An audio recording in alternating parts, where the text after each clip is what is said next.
This is the luxury world. Get inspired with us today and tomorrow. Ever thought Rolex was immune to mistakes? Think again. Buckle up, because today, we are diving into some of the most infamous Rolex watches that missed the mark. These are not just minor mistakes. We are talking about iconic blunders, design misfires, and models that did not quite live up to the legendary Rolex reputation. Think you know everything about Rolex? Stick around in this video brought to you by the luxury world, because some of these might just shock you. Even legends have their off days, and here are the watches that prove it. If you have not subscribed to our channel, be sure to do so to stay updated on future content. Rolex King 116900, a confusing attempt at sporty elegance. Let us kick things off with a Rolex King 116900, a watch that, on paper, should be an absolute hit. It has got all the signature Rolex hallmarks: a robust stainless steel case, an automatic movement, and the unmistakable Oyster bracelet. But for all its potential, this watch just does not quite land the way it should. The issue with this King watch lies in its identity crisis. At 40mm, it is a solid size that should work for most wrists, but beyond that, things start to unravel. The dial, for example, is one of the most divisive elements. Instead of exuding the refined sophistication we expect from Rolex, it feels oddly disjointed. The combination of oversized Arabic numerals, an aviation-inspired minute track, and a quirky green and yellow color scheme makes it seem like Rolex could not decide whether this should be a serious pilot's watch or a playful experiment. The result? A design that feels more like a half-baked concept than a fully realized masterpiece. Then there is the movement. The Rolex Caliber 3131 is undeniably dependable, but when you are shelling out $7,500 for a Rolex, you expect something that stands out. Compared to the Explorer or the Datejust, the King feels like an oddity that does not quite know where it belongs. It is not sporty enough to be a true tool watch, nor is it elegant enough to be a dress piece. At the end of the day, this watch leaves many collectors wondering, why does this exist? Rolex Milgauss 116400, a science experiment gone wrong. Next up, we have the Rolex Milgauss 116400, a watch with an impressive backstory but a design that raises eyebrows. Originally designed for scientists working in magnetic environments, the Milgauss boasts an impressive resistance to electromagnetic interference. That is undeniably cool, but does it translate to a must-have timepiece for the average collector? Not quite. Let us talk about aesthetics. At 40mm, the case is a standard Rolex size, and the smooth fixed bezel is a nice touch. But then you get to the dial, and things get strange.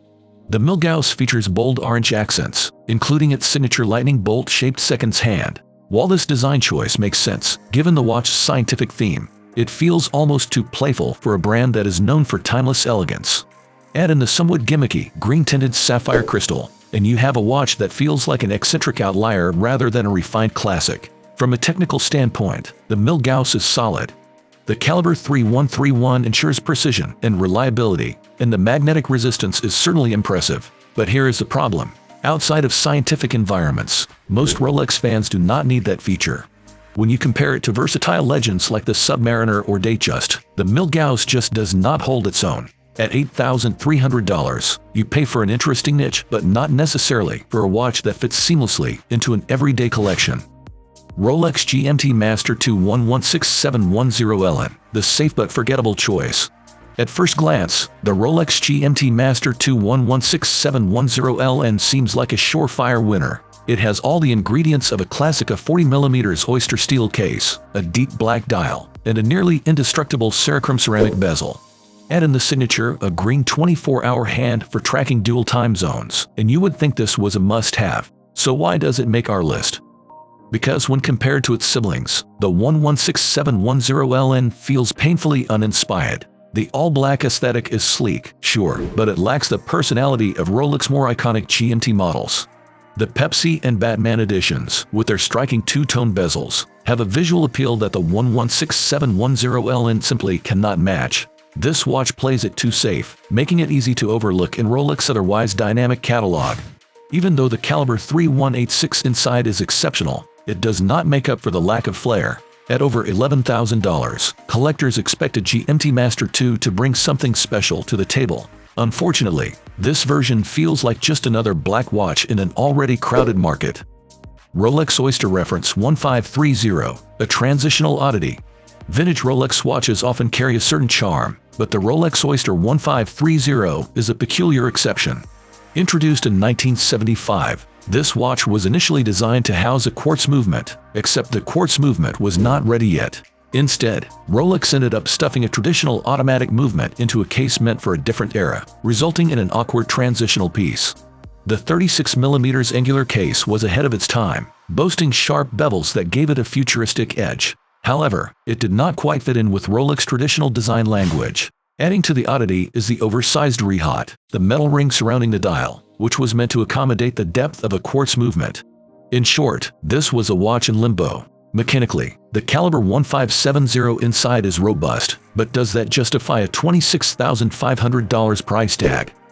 Not really. This is one of those watches that only appeal to collectors chasing down Rolex's strangest historical missteps. For everyone else, it is an expensive reminder that even Rolex can get caught in awkward design phases. Rolex Sky Dweller 326939, overcomplicated and overpriced. Finally, we have the Rolex Sky Dweller 326939, a watch that tries to do everything but ends up being a bit too much. Released in 2012, the Sky Dweller introduced an annual calendar and dual time zone complication, making it one of Rolex's most technically advanced models. But while the engineering is impressive, the design leaves something to be desired. At first glance, the Sky Dweller's dial is overwhelming. The ivory Roman numerals, combined with the multiple indicators, make it feel cluttered rather than refined. Rolex is known for its clean, effortless designs, and this watch goes against that philosophy. Then there is the price, over $50,000. At this level, the Sky Dweller competes with luxury heavyweights like Patek Philippe's Calatrava and Omega's finest pieces. While it is undoubtedly a marvel of craftsmanship, many collectors feel that it lacks the emotional appeal that makes Rolex watches so desirable. It is a watch that tries too hard, and for that reason, it struggles to find a place in many collections. So, there you have 5 Rolex models that missed the mark. Whether it is due to design mistakes, confused branding, or a lack of personality, these watches remind us that even Rolex is fallible. While they may still hold value for niche collectors, they do not quite live up to the legendary status we associate with the brand. While Rolex is renowned for its quality and timeless designs, some models have faced criticism for various reasons. It's important to note that the perception of a worst Rolex is subjective. What one person dislikes, another might find appealing. Factors like personal taste, wrist size, and intended use play a role in determining whether a particular model is considered desirable. While some Rolex models have faced criticism for their design, functionality, or movement type, it's crucial to remember that Rolex remains a highly respected brand with a long history of producing exceptional watches. The models mentioned above may not appeal to everyone, but they each have their unique characteristics and serve a specific purpose. Ultimately, the worst Rolex is a matter of personal opinion and depends on individual preferences. Do you agree with this list? Are there other Rolex models you think should have much? Let us know in the comments below. And if you love high-end timepieces, make sure to subscribe. You will not want to miss what we have got coming next. Thank you for watching The Luxury World, and we look forward to having you join us in our upcoming videos.